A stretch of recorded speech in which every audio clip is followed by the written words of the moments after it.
Welcome to Roofing 101 with Tropical Roofing Products.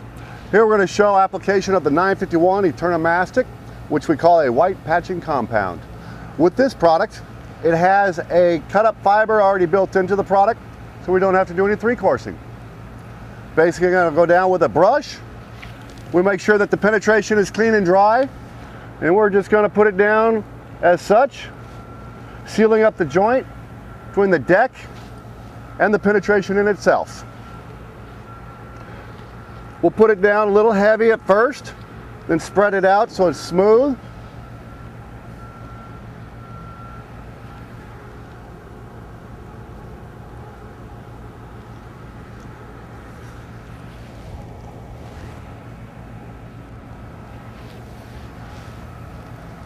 As you can see, it's very easy to apply.